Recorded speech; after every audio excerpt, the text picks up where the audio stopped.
Selamat bergabung dalam pembekalan KPG bersama Ibu Pendeta Rina Nahwai, dengan topik pembahasan berkaitan dengan konseling remaja. Kepada Ibu Rina, waktu dan tempat kami persilahkan, terima kasih. Ya, selamat malam Bapak-bapak dan Ibu-ibu. Terima kasih kalau malam hari ini kita bersama-sama belajar mengenai konseling remaja. Mungkin bagi bapak-bapak dan ibu-ibu, anak-anak sudah bukan di usia remaja, tetapi mungkin cucu-cucu kita ada di usia remaja, atau mungkin cucu-cucu kita sudah tidak berusia remaja, tapi tidak ada salahnya kita belajar, mana tahu jemaat kita ada yang membutuhkannya, karena jemaat kita begitu banyak, atau kita bisa melayani remaja-remaja kita yang beribadah di Gereja Mawar Saron. Kiranya pembekalan ini dapat menjadi berkat untuk kita semua. Ya, kita mulai dulu dari kita sama-sama belajar dari sel saraf daripada anak-anak remaja ini. Saraf sensoriknya yaitu saraf yang mengirimkan rangsangan dari indera menuju otak dan sumsum tulang belakang. Jadi memang Alkitab yang mengatakan, anak-anak lagu-lagu anak-anak sekolah minggu juga mengatakan, ada yang mengatakan, hati-hati gunakan matamu. Jadi memang dari mata lah kita bisa mengirimkan sesuatu ke otak kita. Demikian juga kepada remaja-remaja. Lalu saraf penghubungnya juga dari otak, dia berhubungan dengan sumsum dan tulang belakang. Lalu saraf motorik, saraf yang mengirimkan rangsangan pusat ke otot dan kelenjar. Jadi memang ini semua ada kaitannya. Jadi ya kita harus bimbing mereka yang masih remaja, bukan saja mereka, kita pun juga sama. Kita harus perhatikan indera kita, jangan sampai merekam hal-hal yang tidak baik, lalu dimasukkan ke otak, dan selanjutnya jadi tindakan kita. Ya, slide selanjutnya. Perubahan remaja pada masa puber atau akil balik ada 3. Yang pertama perubahan fisik. Tentu kita tahu perubahan fisik. Yang kedua perubahan kognitif. Kita juga tahu. Yang ketiga perubahan sosial. Lanjut lagi. Ya, perubahan remaja anak laki-laki usia 9 sampai 14 tahun. Yang wanita atau perempuan usia 8 sampai 13 tahun. Biasanya emosi juga terpengaruh, postur tubuh, perilaku, hingga resiko penyakit. Jadi memang ada anak-anak yang di usia remaja ini, bagi anak-anak yang umur 9 tahun, perempuan umur 8 tahun, mereka juga bisa kena penyakit, kanker, dan lain sebagainya, karena dari kecil mereka dibiasakan makanan yang junk food. Jadi memang itu pengaruh sekali. Dari kecil begitu, ada yang mereka makan selama 3 tahun, mungkin dari usia 5 tahun begitu masuk TK, sudah diberikan makanan yang kurang bergizi, makanan yang merusak mereka punya metabolisme, sehingga kita tidak heran melihat anak-anak remaja, laki-laki di usia 9 tahun, perempuan umur 8 tahun harus operasi ini, operasi itu, karena dari pola makan atau pola hidupnya tidak benar. Oleh sebab itu, biarlah kita juga mau perhatikan mereka dari kecil, agar mereka kita berikan makanan yang cukup bergizi, dan makanan yang sehat, kurangi karbohidrat, karena anak-anak ini juga ada yang sudah obesitas. Saya punya cucu satu juga sudah obesitas ini. Saya bicara terus. Ya usianya baru begitulah. 9-10 tahun begitu, yang laki-laki berat badannya sudah besar sekali. Saya bicara kepada mamahnya, wah itu perhatikan tuh putranya, beratnya sudah berlebihan. Tapi kan namanya saya omahnya, kalau kebanyakan ngomong juga kasihan juga ya.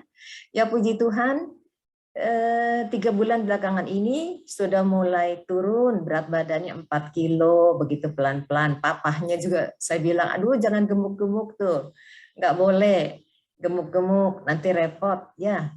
Kita juga sama ya, kita punya tubuh juga harus seimbang. Nah, saya selalu ikut doa pagi dengan STT Mawar Saron, Lampung. Saya ada lihat backup singers di sana, ada mahasiswa baru yang dari Pontianak, waduh, badannya besar, kakinya jadi berdirinya letter X. Lalu saya WA ke Ibu Mimi, minta tolong Bu Mimi, ini anak-anak yang berat badannya berlebihan, tolong diarahkan agar konsumsi karbohidratnya dikurangi.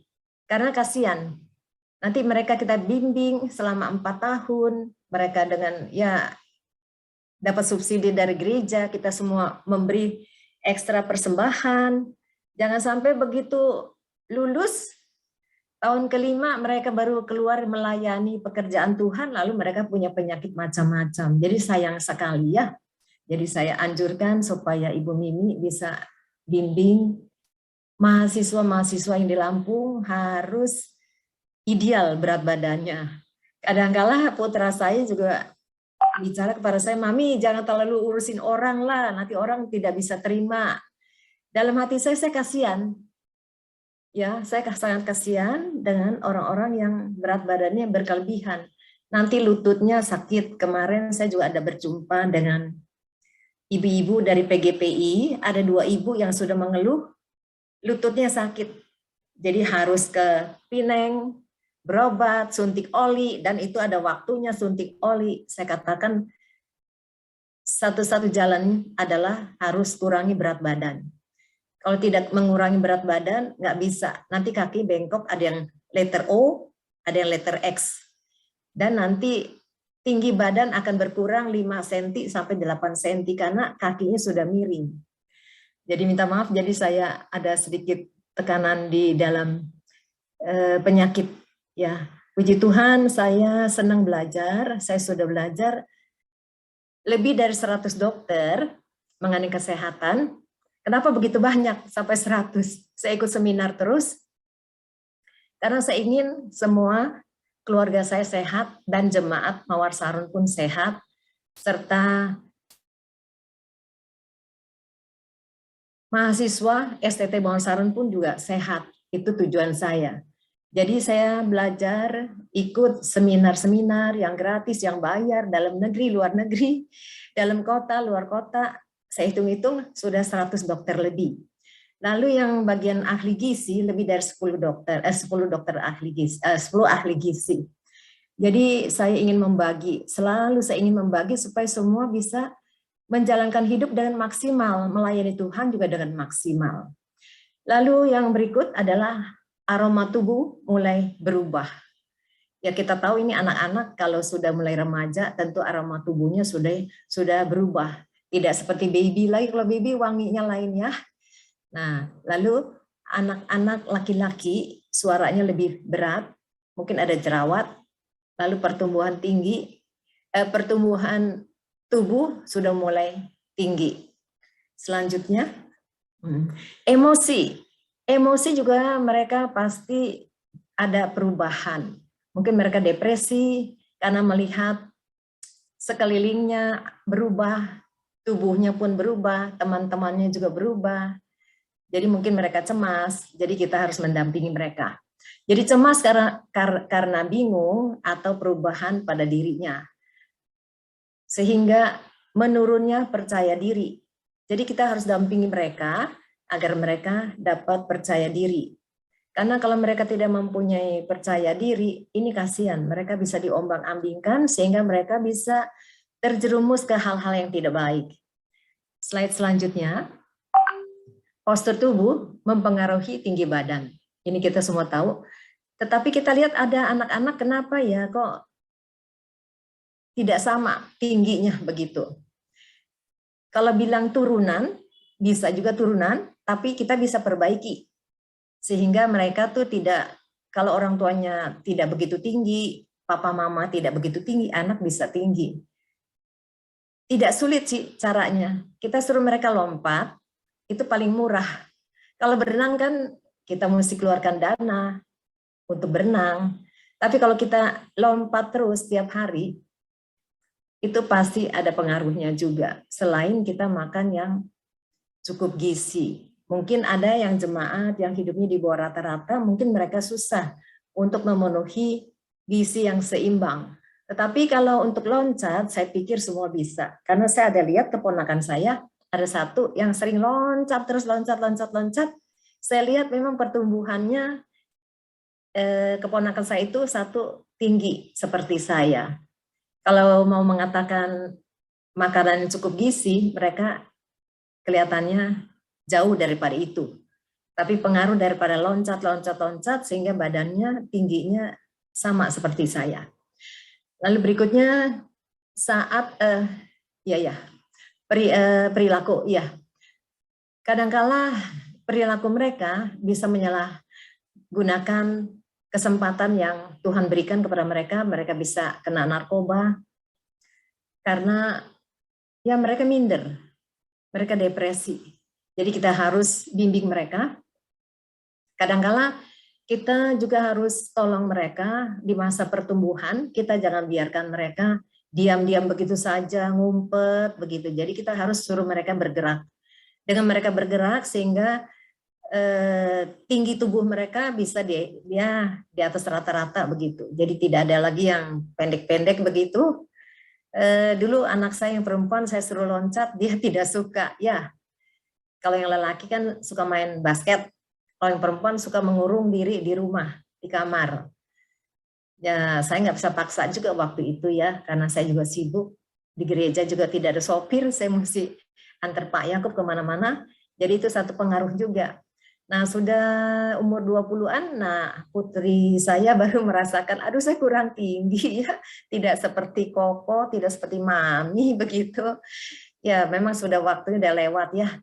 Jadi kita bisa memberikan nasihat kepada remaja kita, kepada jemaat mungkin, ya kita bisa bimbing mereka supaya mereka jangan sampai minder karena tingginya berkurang, tidak pada standar rata-rata, tetapi berat badannya yang berkelebihan. Biar kita juga membantu jemaat-jemaat kita yang tidak mengerti hal-hal ini. Lalu perilakunya ini anak-anak suka berganti-ganti pasangan seksual, walaupun mereka belum berpasangan, maksudnya temannya gitu kok deketnya nanti ganti-ganti, terus yang orang katakan cinta monyet ya di remaja itu. Jadi kita harus perhatikan mereka perilakunya. Lanjut. Resiko daripada penyakit ini. Nah, ada anak-anak yang kena kanker. Ada jemaat juga diam-diam bicara kepada saya yang mana anaknya atau cucunya harus dioperasi. Padahal itu masih remaja begitu. Jadi memang ini resiko penyakit karena dari kecil mereka makannya asal-asal saja. Mungkin di sekolahan begitu, mereka makannya yang tidak sehat begitu. Atau ya kita kurang perhatikan mereka jajan-jajan yang kurang sehat sehingga tidak heran remaja pun kena penyakit. Ada kita punya dulu anak perempuan juga ada yang kena kanker gitu, anak lelaki juga. Jadi sangat kasihan. Jadi ya kita tidak bisa bikin apa-apa. Kita sudah berdoa lalu dokter mengatakan harus operasi, ya sudah operasi. Inilah jemaat kita yang saya tahu ada anak lelaki dan anak perempuan kena kanker dan harus dioperasi. Memang kalau saya lihat yang anak perempuan itu obesitas. Jadi kasihan sekali. Jadi kita sudah tahu, kita bisalah membagi kepada jemaat-jemaat kita yang masih muda-muda begitu, mereka belum paham, kita bisa memberikan penyuluhan mungkin begitu. Ya kita punya klinik, coba ya. Nggak tahu ya kita punya dokter terbeban tidak dengan jemaat yang obesitas ini. Kadangkala ya dokter-dokter di klinik kita juga mengabaikan anak-anak yang obesitas ini, saya juga tidak bisa banyak bicara, paling saya mulai di mahasiswa saja. Tiap kali kalau saya ke Lampung, saya suka panggil anak-anak mahasiswa yang obesitas. Saya nasihati mereka, puji Tuhan yang angkatan pertama itu ada yang sudah ideal berat badannya. Mula-mula aduh besar sekali. Ya mereka juga bersyukur, mereka lebih ringan, jalan, dan lain sebagainya. Jadi mereka juga tidak ngantuk di kelas, karena kalau ya berat badannya berlebihan ya bawaannya males begitu di kelas, tidur begitu. Kasihan mahasiswa kita ada beberapa yang ngantuk, nguap begitu. Dan ada salah satu saya belajar kanseling ini, Ibu Bata juga ada belajar, Ibu Lena Talahatu juga sama-sama barengan saya satu kelas. Yang mana ada satu dokter, dia memberitahukan kepada kami semua yang di grup kanseling ini, yang mana kalau anak-anak yang obesitas itu karena mereka tuh kebanyakan makan nasi goreng begitu ya. Orang tua maunya kasih yang gampang-gampang nasi goreng. Nasi goreng kan tidak ada vitamin. Itu nasi ada gula. Digoreng itu campur dengan minyak atau lemak. Jadi mau tidak mau tuh anak-anak jadi bawaannya ngantuk. Lalu ini dokter, memang dia seorang dokter masih praktek waktu itu, mengatakan bahwa ditambah dengan pisang. Jadi kalau sudah makan nasi goreng, tambahkanlah pisang katanya. Dengan kasih makan pisang, jadi anak-anak ini jadi dia tidak ngantuk. Jadi di kelas lumayan begitu. Saya suka bicara di Lampung. Saya bilang, aduh ini nasi goreng, mie goreng, tolonglah tuh banyak pisang. Kan di Lampung banyak pohon pisang. Kalau lagi panen, saya katakan itu bagi anak-anak. Satu orang satu pisang, kasih, jangan nanti siang. Pagi-pagi kasih nggak apa-apa. Jadi memang kita perlu masukan-masukan yang walaupun sederhana, tetapi ini dapat membantu kita semua. Kemudian orang tua mendekatkan diri dengan anak. Jadi orang tua harus banyak waktu kepada anak-anak remaja ini, mendampingi mereka. Berikan penjelasan tentang apa yang sedang terjadi pada dirinya, dan bagaimana cara terbaik untuk menghadapinya. Jadi kita semua harus hadapi dengan tenang, dengan santai. Lanjut.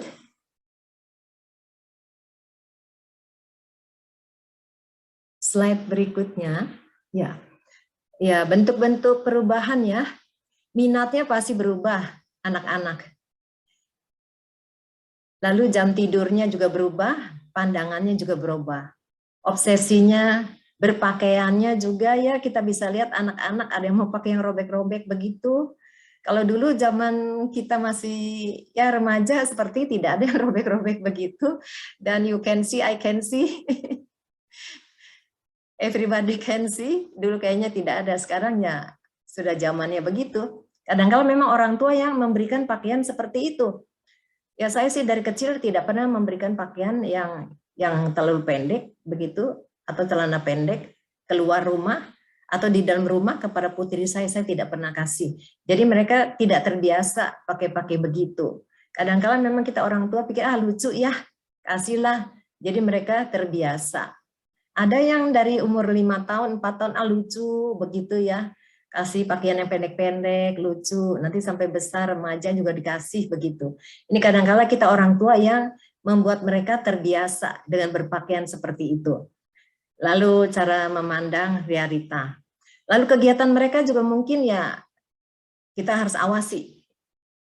Walaupun sudah lewat masa remaja, mungkin di masa muda-mudi juga kita tetap harus melihat kegiatan mereka. Ya puji Tuhan dulu saya juga suka jarang ada di gereja sejak anak-anak saya sekolah di luar negeri. Saya kebanyakan pergi sendiri, saya lihat kegiatan mereka di luar negeri seperti apa. Ya puji Tuhan saya dampingi terus ke gereja seperti apa, mau pergi kuliah seperti apa, pakaiannya, kegiatannya, semua teman-temannya. Ya puji Tuhan sekarang kita baru lihat ini anak-anak bagaimana perilakunya, kegiatannya, ya puji Tuhan tidak mempermalukan nama Tuhan.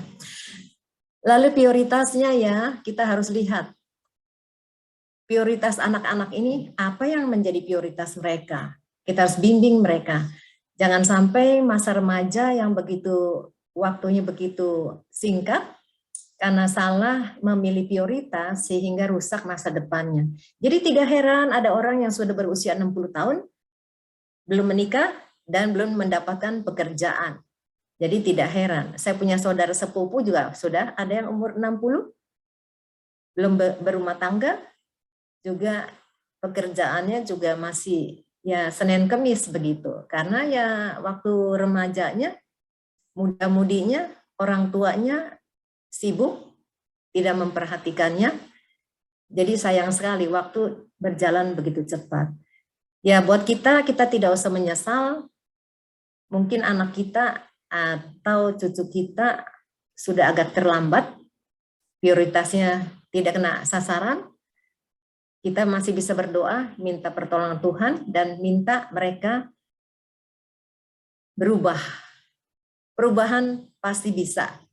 Kalau kita dampingi mereka terus dan kita memberikan petunjuk sesuai dengan firman Tuhan. Slide berikutnya. Ya, bentuk perubahan, laki-laki lebih senang mendengarkan musik. Kalau ya ribut-ribut yang sederhana dan yang bercanda-bercanda begitu. Nah, kadang-kala kita juga harus ya nguping juga. Ini bercandanya seperti apa begitu. Jangan bercandanya yang merugikan diri sendiri dan merugikan teman-temannya. Jadi saya ingat dulu waktu saya masih kecil, saya suka beli kuaci. Kuaci dulu ada berhadiahnya jam tangan ya. Tapi jam tangan bukan jam tangan yang bagus, jam tangan yang dari plastik. Mungkin bapak-bapak, ibu-ibu juga pernah mendapatkannya. Beli satu dus kuaci, di dalamnya ada jam tangannya dari plastik. Padahal ya jam tangannya ya warna-warni cuma buat iseng-iseng ya. Kita kecil-kecil begitu dipakai juga enggak, cuma pakai sebentar taruh. Nah, jadi saya teringat dulu waktu saya muda-mudi, ada tuh muda-mudi yang suka mulutnya iseng, bercanda. Melihat orang pakai jam tangan yang murah karena orang tuanya susah, dia bilang begini, ya ini mah jam kuaci. Jadi saya perhatikan orang yang dapat label seperti itu, kasihan sekali. Jadi minder gitu kan, kami dulu muda-mudi kan kami bisa melihat gitu, ada yang minder gitu. Padahal itu jam tangan bukan jam tangan kuaci, jam tangan ya yang pakai baterai atau yang tidak pakai baterai, bergerak begitu, tangan bergerak kan dia bisa jalan. Nah tapi orang iseng bercanda, jam kuaci, jam kuaci. Nah itu kadangkala yang bicara itu tidak sadar, bercanda-bercanda tapi merusak. Mereka punya emosi, mereka pendam, mereka tahan, akhirnya ya sudah berumah tangga, jadinya baru keluar reaksi daripada temannya dulu yang suka bercanda yang negatif itu. Jadi kita mesti ya mungkin ya remaja-remaja ini juga mungkin ya kita bisa kumpulkan begitu. Di antara kita ada yang pandai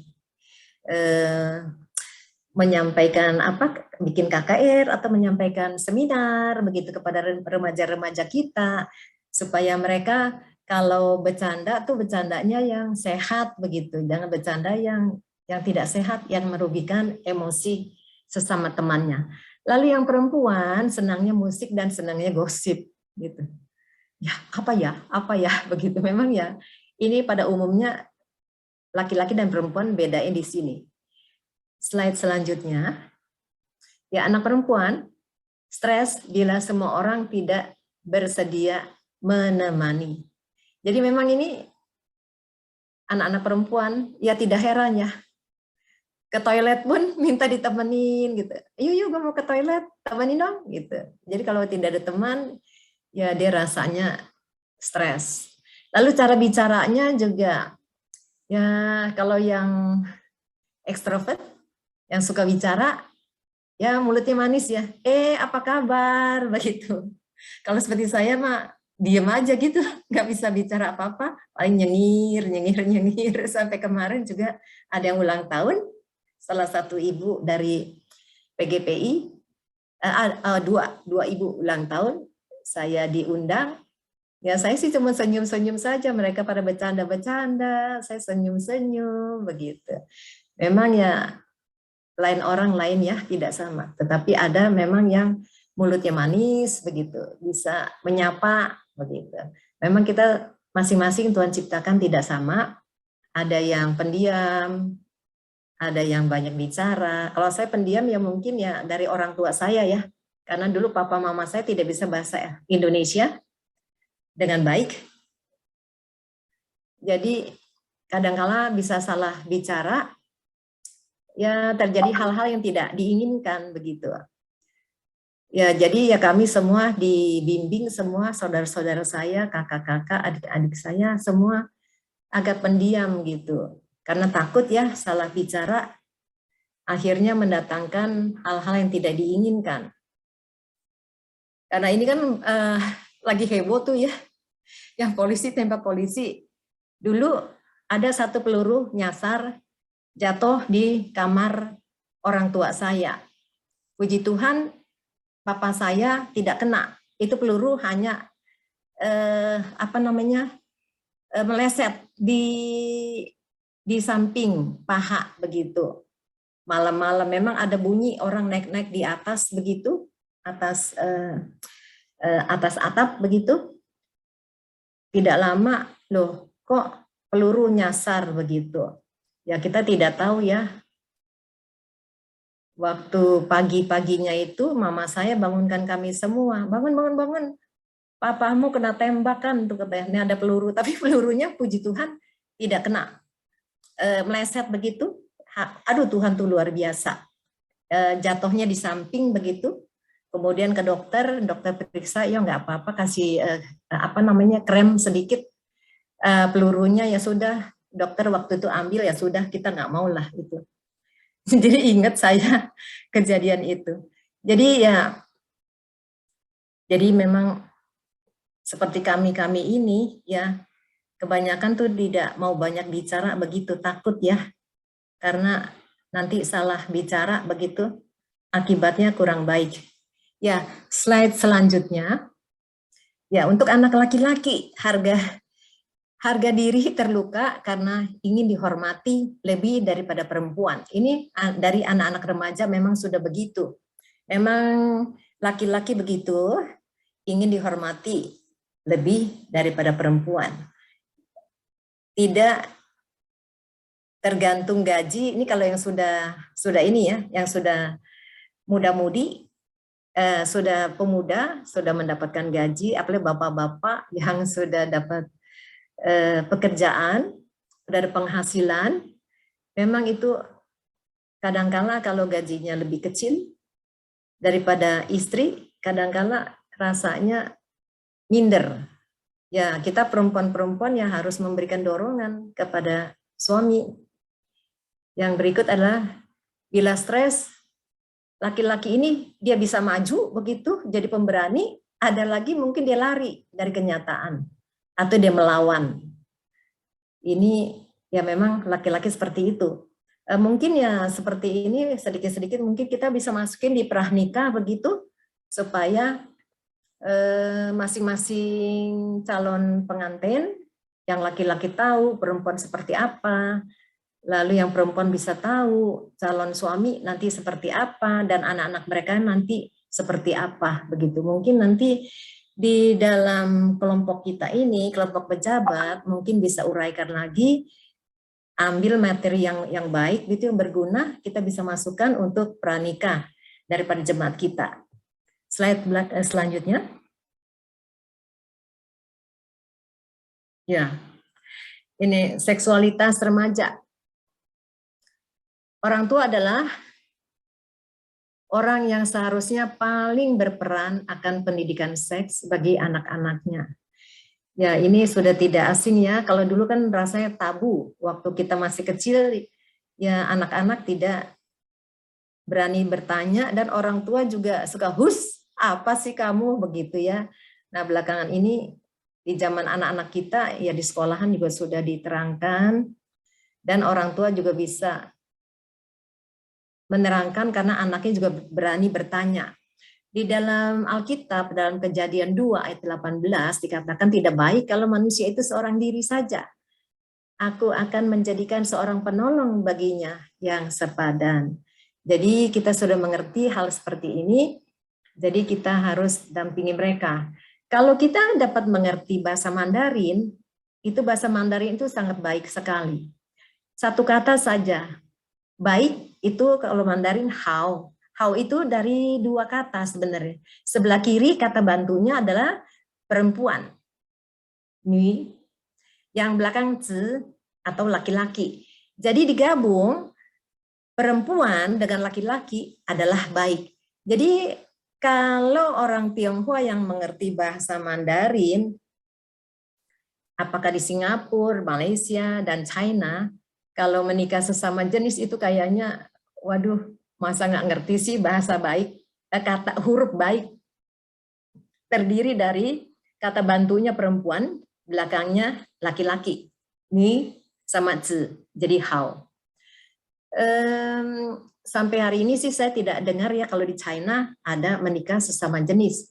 Karena mereka tahu itu kata baik itu dari dua huruf yang dijadikan satu. Perempuan dan laki-laki. Dijadikan satu jadi baik. Saya juga nggak ngerti, dulu saya ada pernah dengar berita yang mana di Singapura kok ada gitu ya, laki-laki dengan laki-laki. Padahal Singapura kan, apalagi saya lihat orang Chinese begitu, masa iya laki-laki dengan laki-laki, wah dia udah lupa kali itu huruf baik dari dua huruf, perempuan dan laki-laki. Slide selanjutnya. Ya, tanggapan benar atau salah. Anak perempuan harus berkata tidak kalau yang laki-laki mengganggunya begitu, apalagi sampai hal-hal yang merugikan. Harus berani berkata tidak. Sedangkan anak laki-laki harus empati kepada perempuan. Laki-laki dan perempuan harus menunda kepuasan. Nah, ini juga bisa disampaikan nanti kepada yang ini calon pengantin begitu, agar mereka tetap menjaga kekudusan. Ya tidak asing ya buat kita ya, kalau yang sudah hamil duluan, begitu melahirkan, kasihan diberi label kecelakaan. Sayang sekali ya, begitu lahir dibilang ini kecelakaan. Kan kalau kita tahu kecelakaan itu kan, waduh, tabrakan, kesannya kan tidak baik, begitu luka, dan lain sebagainya. Oleh sebab itu, anak-anak harus dipersiapkan, diberitahukan, supaya ya menunda kepuasan.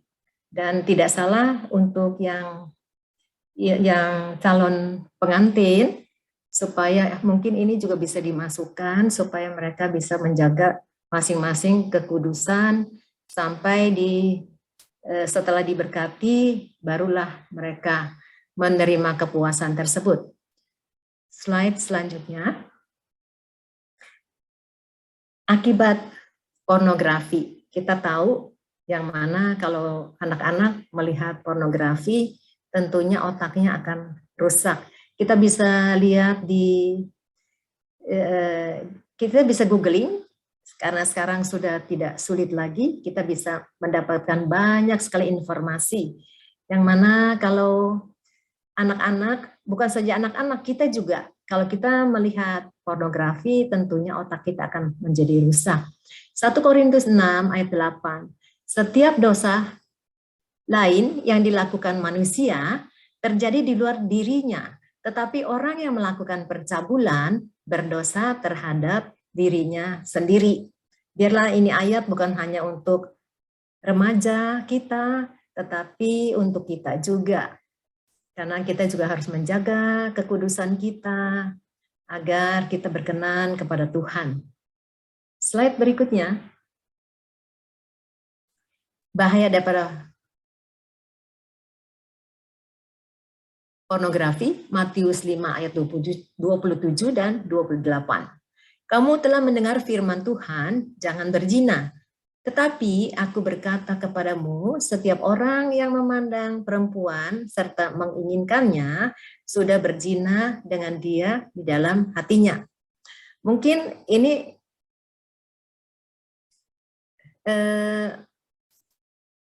saya pikir ya, bukan hanya untuk laki-laki ya memandang perempuan. Saya pikir perempuan juga harus hati-hati.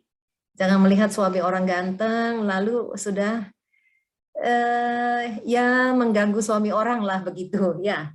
Jadi kita juga harus hati-hati juga. Jadi kita harus banyak berdoa agar kita sama-sama, baik perempuan baik laki-laki, jangan kita mengganggu pasangan orang lain dan jangan menginginkannya. Sehingga kita ya baiklah di masyarakat dan di mata Tuhan kita pun baik. Slide berikutnya. Oh ya, sudah ya. Mungkin nanti ada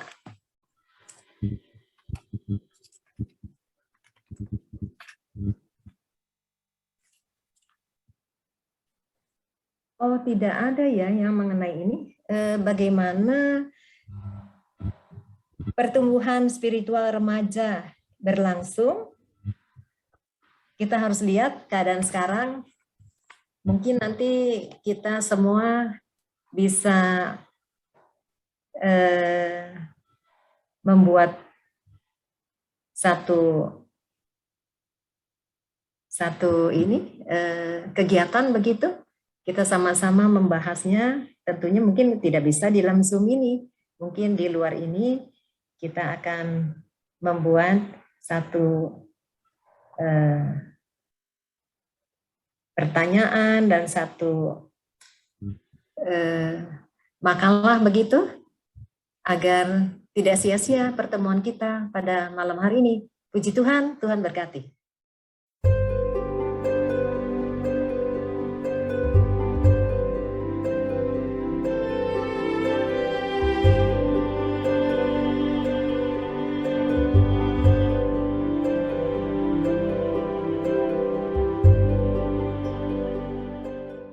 Harus adakan waktu untuk anak-anak kita sampai mereka sudah berumah tangga juga kita ya masih ya buka mata satu lah begitu. Jangan tutup dua mata selama kita masih hidup ya, kita masih kuat walaupun anak-anak kita sudah berkeluarga. Kita juga harus melihat juga mereka, takutnya nanti mereka sudah keluar dari rel sedikit gitu, mereka tidak sadar, kita lah yang menyadarkan mereka.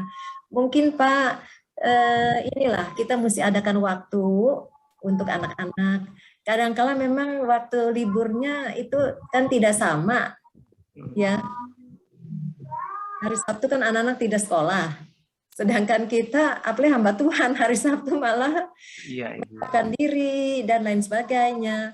Mungkin kita cari waktu di hari lain, yang mana sama-sama kita bisa makan bersama. Kita bilang HP taruh dulu ya, kita makan bersama. Kita tanya, bagaimana dengan perkembangan zaman sekarang? Lihat HP dapat kemajuan apa ya? Begitu. Nanti bisa bilang, atau mereka bisa kaget, iya ya, saya lihat HP terus kayaknya saya nggak dapat apa-apa ya. Nah kita harus ya membuka pikiran mereka, yang mana kita ini hidup zaman sekarang ini tidak mudah. Iya betul. Itu. Karena bukan kita saja, bukan anak-anak kita saja, taruh anak-anak kita di usia 18 atau 20 begitu. Kan bukan dia sendiri yang usia 20 begitu, kan banyak. Kalau dikumpulkan di seluruh Jakarta sudah berapa orang. Nah, kalau kita mempersiapkan masa depan kita, ya kita bisa ketinggalan zaman. Iya, benar itu dia, Bu. Belum lagi kita jangan menghina orang dari kota yang kecil atau dari Malang begitu, yang dari pedesaan lagi. Kita jangan pikir kita mah yang di Jakarta mah lebih hebat, yang di daerah mah parah begitu. Nggak taunya mereka diam-diam karena sekarang pengetahuan gampang hanya di ujung jari, mana tahu mereka lebih hebat dari kita. Ya, nah itu. Jadi Benar. pesaing ya besar sekali. Tiap tahun tuh yang lulus berapa banyak. Betul. Kalau kita tidak berpacu dengan waktu, Ya. kita tidak memanfaatkan waktu yang ada, kita tidak ambil prioritas kita seperti apa, begitu sasaran kita. Waduh, kita tinggal di kota besar, kita bisa ketinggalan sama Ya, mereka. itu dia, Bu. Ya. Nah, itu memang yang menjadi pikiran saya ya Ibu ya, belajar dari saya juga. Saya sering bilang, saya aja sudah begini, jungkir balik, bikin itu, kerja ini, kerja itu, ya hasilnya begini doang. Nah, apalagi kamu hari-hari nonton TV, pagi nonton TV, malam belum tidur juga begitu. Nah, yang kita khawatirkan Bu, ya jangan malah sama atau lebih buruk dari saya sendiri begitu. Nah, beda orang tadi Ibu singgung, orang dari desa malah lebih maju, punya pekerjaan di Jakarta. Anak kita lahir di Jakarta, kok kerja setiap ada PHK, anak kita kena PHK. Setiap ada pengurangan, anak kita kena pengurangan. Nah, ini kan kesedihan buat kita sebagai orang tua ya Ibu.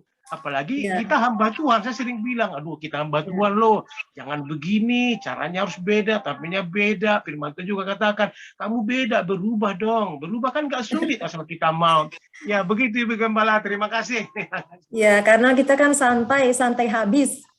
Saya berbicara dengan beberapa hamba Tuhan yang di luar Mawar Saron. Saya suka kasihan. Ini sebelum pandemi ya. Saya kan banyak suka senang-senang belajar begitu ya. Saya katakan dengan mereka. Jadi dengan ada pandemi begini juga ada beberapa istri pendeta mengeluh dengan saya. Gembala sidang begitu, Ibu Gembala. Yang mana pemasukannya jauh sekali menurun. Karena kalau mereka mau masukin di YouTube, alat-alatnya kurang canggih. Ke satu. Kedua, kalau dipaksakan alat-alatnya ada, minta maaf ya, 1000 kali maaf. Gembala sidangnya bicara IIOO, siapa mau dengar, paling yang ikut di YouTube paling 5 orang keluarganya. Jadi mau tidak mau sudah onsite, ya banyak sekali kursi kosong. Jadi saya pernah mengunjungi salah satu hamba Tuhan, gerejanya kasihan sekali begitu. Aduh, saya sampai mau nangis begitu ya. Jadi memang sebelumnya juga saya sudah bicara dengan hamba Tuhan yang di luar Mawar Saron. Karena saya ada jumpa beberapa hamba Tuhan dari luar negeri. Yang kita tahu yang banyak adalah dari Korea ya. Dari Korea banyak sekali hamba Tuhan masih muda-muda begitu. Mereka tuh ya lulusan teologi dan mereka juga bisa main musik. Kalau saya lihat di gereja-gereja, kita jangan bicara yang gereja lain ya, GBI ya. Kalau pendetanya bisa main musik sambil nyanyi, minta maaf ya, khotbahnya kurang. Gitu. Kalau yang khotbahnya lumayan, seperti Pak Yakub nggak bisa main musik. Gitu. Seperti Pak Yohanes, khotbahnya lumayan, tidak bisa main musik. Gitu. Jadi memang ada beberapa hamba Tuhan di GBI juga suka tanya sama saya gitu ya. Bagaimana Ibu gini, ya saya bilang ya kita memang harus melatih diri. Dan saya katakan ada berapa ya 6 tahun yang lalu saya bukan saja jumpa anak-anak muda atau pasangan-pasangan muda dari Korea. Mereka tuh ya sudah lulus sekolah teologi, mereka pun pandai memain musik dan mereka pun bisa memimpin paduan suara. Lalu mereka sampai di Indonesia, mereka belajar bahasa Indonesia. Saya katakan, kalau kita ini tidak tingkatkan mutu, nanti lama-lama jemaat kita bisa dilayani oleh hamba Tuhan dari luar. Ini minta maaf nih Pak, sama timbang juga saya sudah berikan masukan.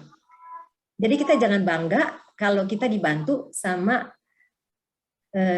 orang Korea begitu. Nanti lama-lama ya, kalau kita tidak tingkatkan mutu kita, orang yang dari Korea itu lebih bagus khotbahnya, main musiknya, perhatiannya. Wah, bisa jemaatnya Pak sama timbang. Saya bilang bisa habis loh Pak, diambil loh. Saya bilang gitu. Jadi kita harus tingkatkan mutu kita. Saya juga ada jumpa Ibu Ira juga tahu kok, Ibu Ira juga ada pergi barengan saya dengan Ibu Lena. Yang mana orang Hong Kong juga ada sepasang begitu. Mereka bisa bahasa Inggris, bisa bahasa Mandarin, mereka juga sudah belajar bahasa Indonesia. Mereka tinggal di mana ya? Waktu itu saya ketemunya di Bogor. Jadi kami sama-sama praktek di Jogja. Saya dengan Ibu Ira, dengan Ibu Lena praktek di Jogja. Jadi kita kaget, ada lagi orang bule, suami istri ya, orang bule, istrinya dokter, mengajar di mana gitu ya, di Jogja sana, suaminya hamba Tuhan, anaknya bisa main gamelan loh, bule, bisa nyanyi lagu Jawa begitu. Jadi ya kita yang lahir di sini aja nggak bisa. Nah, jadi saya pikir ya, dengan globalisasi begini, lebih banyak lagi orang-orang yang dari luar negeri datang. Jadi kita hamba-hamba Tuhan, khususnya yang gembala-gembala sidang, saya katakan kalau tidak tingkatkan mutu, wah nggak tahu deh apa yang akan terjadi. Jadi di bidang apapun, sekarang semua juga sama ya, persaingan sangat tinggi, saya katakan dengan mereka. Jadi tidak heran ya suka orang-orang dari bukan GBI segitu suka minta saya kasih masukan begitu.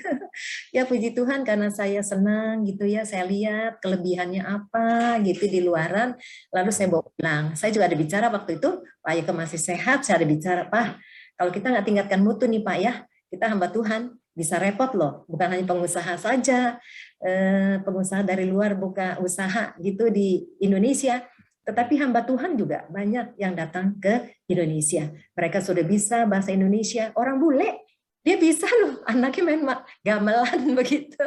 Dia bisa bahasa Jawa, saya aja nggak bisa. Dan jadi kami ketemu di Jogja. Inilah sedikit apa yang saya dapat. Jadi kita semua memang harus berpacu. Kita harus jangan stop belajar. Ada pepatah Mandarin mengatakan, tahu lah. Maksudnya kalau kita hidup sampai tua, kita harus sampai tua dan kita juga harus sehat sampai tua. Ya, baik, terima kasih. Jadi sebenarnya para pejabat ini masih ingin terus mendengar Ibu Rina, karena saya tadi bilang kita masih ada punya waktu 45 menit, nggak ada yang keberatan ya. Padahal waktu sekarang sudah menunjukkan hampir jam 7. Jadi sekali lagi terima kasih Ibu Rina untuk materi yang disampaikan. Saya secara pribadi juga sangat diberkati olehnya. Dan saya percaya teman-teman kita semua yang lain, para pejabat juga pasti diberkati. Kita akan segera tutup acara ini. Saya serahkan kepada Pak Madong. Kalau masih ada Pak Madong? Ya, saya pikir menarik ya. Mungkin bukan hanya tambahan aja Ibu Rina. Memang saya pikir gereja perlu membekali orang tua. Ada resikonya juga Ibu Rina, orang yang terlalu banyak diawasi, terutama remaja, itu bisa jadi kurang percaya diri dan merasa minder, bahkan kurang berinisiatif. Nah, saya berharap mungkin lain waktu gereja bisa memberikan waktu untuk mengadakan seminar tentang pertumbuhan remaja. Saya satu contoh, Ibu, saya punya cucu umurnya masuk SMP, lalu mamanya antar ke sekolah. Dia marah betul. Dia sampai ngadu sama saya, dia manggil saya Opung.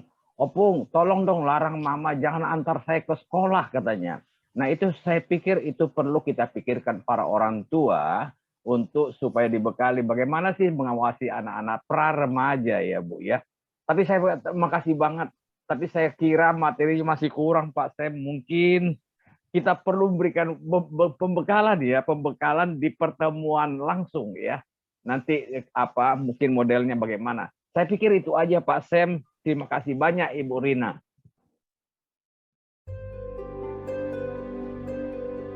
Demikianlah akhir sesi pembekalan KPG kali ini. Semoga materi ini bisa menjadi bekal dalam pelayanan dan kehidupan kita sehari-hari. Dan tentunya, sampai berjumpa kembali di acara KPG berikutnya. Tuhan Yesus memberkati.